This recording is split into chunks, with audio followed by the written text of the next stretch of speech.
Hello everybody and welcome back to another video. I'm SocietySucks and today I'm checking out why wasn't Teddy Roosevelt allowed to fight in World War I by History Matters. Before watching, I do have to clarify something. I know nothing about Teddy Roosevelt because I'm not an American, so I don't know much about US history, and especially not about US presidents. So I'm going into this almost completely blind. So just keep that in mind.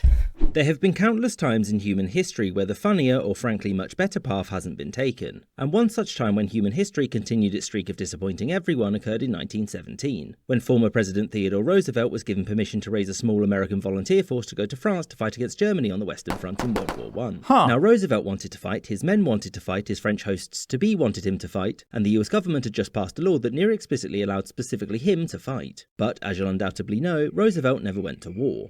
Which raises the obvious question, why not? Why not? Why wasn't Teddy Roosevelt allowed to fight in World War I? So to begin, Theodore Roosevelt wasn't just some random American politician who wanted a scrap. In the 1890s, he'd been Assistant Secretary of the Navy under President William McKinley. But when the Spanish-American War broke out, he resigned to volunteer to fight. Whilst doing this, he managed to make a public name for himself due to victories at places like San Juan Hill. And after the Spanish had been utterly defeated and surrendered... I think this is the first time I've heard of a president who wanted to fight. I mean, compare that to the current US president, Donald Trump. He's dodged the draft multiple times. Meanwhile, this guy, he wanted to fight. The difference is night and day. He returned home a hero and was promptly elected governor of New York. Roosevelt's surging popularity worried McKinley, who didn't want to face any potential challenges, and so he offered to make him vice president. This meant that Roosevelt's popularity would help him in the election, but importantly would give him an essentially meaningless job and would keep him on side and out of trouble. The duo handily won the next election, but McKinley's second term was ultimately cut short due to his assassination. Roosevelt was thus sworn in, and during his presidency he was very popular. However, he promised to only hold office for 2 terms, and so he was followed by William Taft. Despite the two being close friends and political allies, Roosevelt considered Taft to be a weak-willed letdown and so bad at his job that he was actively hurting America. As such, Roosevelt opted to run again in 1912 to get Taft out, and in this election, despite not being a candidate for one of the two main parties, he managed to come second. He did manage to cut short Taft's run, well, sit, I guess, as president, but by doing so he split the vote and gave the win to some guy called Woodrow Wilson. As you'll know, when the First World War broke out, Wilson and his fellow Democrats wanted nothing to do with another European war, but did offer to mediate. Wilson wanted the United States to be strictly neutral, maintaining relations and trade with both sides whilst making sure not to insult the other bloc's actions. Because for Wilson, keeping out of the war was his primary foreign policy objective. Roosevelt, however, disagreed with this and was highly critical of Germany's invasion of Belgium and Wilson's lack of condemnation too. Roosevelt believed that sitting out this war would mean that when... To be fair, no condemnation for a neutral country being invaded? That's pretty fucking bad. When the dust had settled, the US wouldn't have any say in what the world looked like afterwards. And he believed that the global role of the United States should be that of an outward-looking great power, and so actively joining the Entente made the most sense to him. Now, the US didn't join the Entente until 1917, and during the first years of the Great War, Roosevelt was extremely outspoken. He travelled across the country, often to the largely German-American and Irish-American parts, and spoke out against the German Empire and the Kaiser's imperialism. He also put himself forward as a mediator to end the war because of his past experience with Russia and Japan. And while said experience was perfectly valid, many of the European powers who had previously worked with Roosevelt weren't particularly keen on him. In 1915, the RMS Lusitania, which was carrying hundreds of Americans, was sunk by a German submarine, and this increased US support for the Entente and joining the war. Wilson resisted the rising calls to get involved because whilst more Americans wanted to fight, the majority still favoured neutrality. Also, Wilson believed that the Germans would obviously feel pretty bad about the sinking, and thus would now be much more likely to let him mediate and enter the war, but fun fact... I highly doubt that's the case. This, Roosevelt went from sometimes making criticisms of Wilson's lack of action to very publicly criticising Wilson's character, and also questioned his patriotism and his ability to run the country. He also stood aside and backed the Republicans against Wilson, hoping to remove him in the 1916 election. But after Wilson won and the Zimmerman telegram came to light, the US's march to war was inevitable. Roosevelt wanted to make amends with Wilson, and so when they met, Teddy offered to back his plan for a draft in return for him being allowed to sign up and fight. Now obviously Roosevelt wasn't a fool. At this point he was 58, often sick, not exactly in the best shape, and also blind in one eye. But for him, he believed him going would be a boost to the US and... So all of that, and he still decided that he was going to go and fight. The Americans used to have presidents like this? Look at what they have now.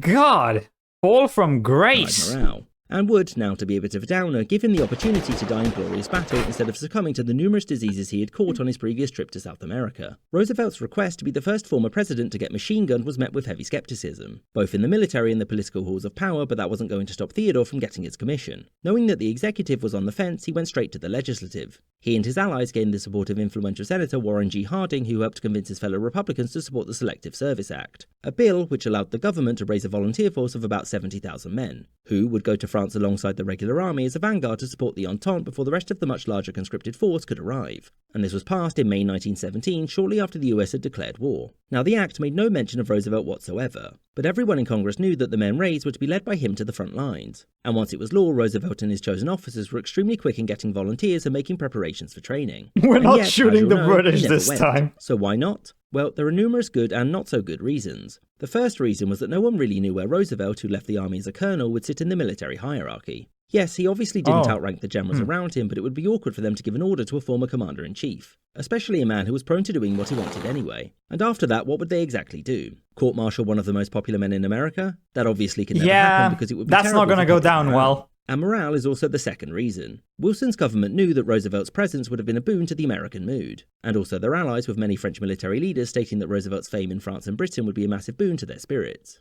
However, they didn't want to risk him dying, because his death would be damaging to the soldiery's morale. Yeah, that's and would also represent true. a propaganda victory for the Central Powers. It was suggested as a compromise that he be deployed to France but not to the front lines, which was soon dismissed because good luck telling Roosevelt that he wasn't allowed to do anything. The third reason was that the War Department didn't believe that Roosevelt and his volunteers would be equipped to deal with the horrors of modern warfare. Many there feared that the former president's mindset was stuck in 1898. And the new realities of war would lead to mass casualties and damage to the reputation of the United States military in the eyes of its allies. Now, Roosevelt himself countered this claim and said that he and his volunteers would be trained in dealing with gas attacks and made it clear that the machine gun was something Don't breathe the toxic gas!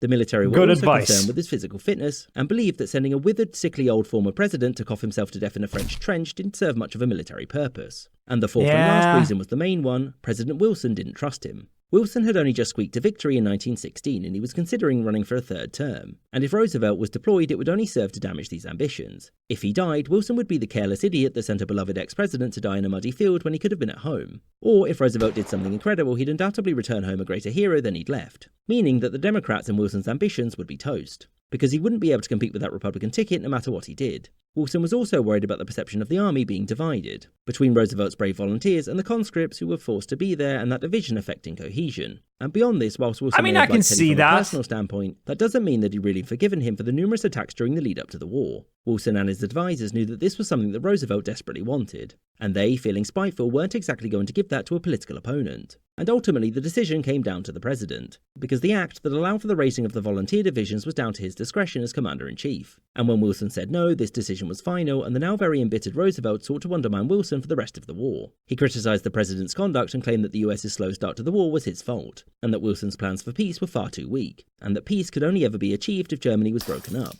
He further decried Wilson's plans for a League of Nations, believing it to ultimately be toothless. Whereas Roosevelt wanted the establishment of a league to enforce peace, in which disputes would go to international arbitration, and if anyone tried to override them, that didn't work well, did it? Powers would be obliged to intervene against them. This, of course, wasn't really workable, and basically all of the other great powers thought that the idea was ridiculous, because they were paranoid that the rest of the league would gang up on them to reduce their power. And in 1918, Roosevelt's health took a turn for the worse. And after 2 of his sons were wounded and 1 was killed during the war, he never mentally recovered. Due to the build-up of his previous sicknesses, he died in January 1919, just months after the war had come to an end and without having his chance to serve once more, thereby making history that little bit less interesting, but also meaning that the Entente didn't have to run the risk of trawling through no man's land to find the body of a former president. So all in all, probably for the best. Well, like I said in the beginning, I know barely anything about US presidents, but Wilson looks like a massive pussy to me. And Roosevelt looks like the fucking guy. Like, he's him. He is him. Is that meme even still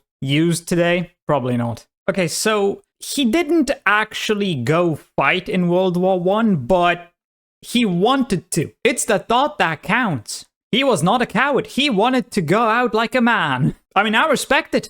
I do. Most people would probably want to die just in their bed, surrounded by loved ones, but no, this guy wanted to go to the field of battle. Bro had balls, big balls, fucking bowling balls. He also said in this video that Roosevelt decried Wilson's League of Nations idea, which, yeah, The League of Nations was a complete and utter failure. And I don't think I even have to bring up appeasement, because Hitler clearly showed that appeasement does not work. If you don't punish someone for breaking the law, they're just gonna keep breaking it. I mean, look at Trump. How many times has he broken the law already? And he's just gonna keep doing it because no one's gonna punish him. Whatever. Who cares? That's it for this video. I hope you enjoyed. If you did, please consider subscribing and leaving a like. If you want to see more reactions, check out this video right here. And with that, I hope I'll see you in the next video.